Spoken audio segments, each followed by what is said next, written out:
இப்போ இந்த மாதிரி சூழ்நிலையில தான் வந்து ஜெயிலர் 2 படப்பிடிப்பு தொடர்ந்து நடந்துட்டு இருக்கு. ஸோ ஜெயிலர் 2 படப்பிடிப்பு தொடர்ந்து நடந்துட்டு இருக்கிறதுனால நெல்சனோட ஒரு நெருங்கிய தொடர்பில் இருக்கார் ரஜினி.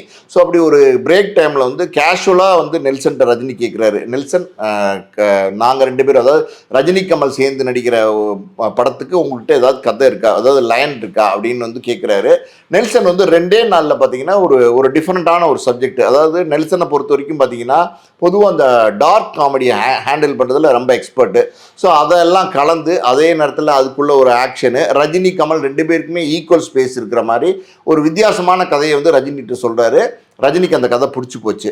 ரஜினி என்ன சொல்கிறாரு, நீங்கள் போய் கமல்கிட்ட சொல்லுங்கள் அப்படிங்கிறாரு. நெல்சன் வந்து கமல்கிட்டையும் போய் அந்த கதையை சொல்லிட்டாரு. கமலுக்கும் அந்த கதை பிடிச்சி போச்சு. ஸோ இன்னைக்கு இருக்கிற சூழ்நிலையில் லோகேஷ் இந்த படத்தை இயக்குறாருன்னு எதிர்பார்ப்பு இருந்துச்சு. ஆனால் லோகேஷ் இந்த படத்தை இயக்கலை. லோகேஷ் அந்த படத்திலிருந்து கலட்டி விடப்பட்டார். 2 பேருமே வந்து அந்த லோகேஷை நிராகரிச்சிட்டாங்க.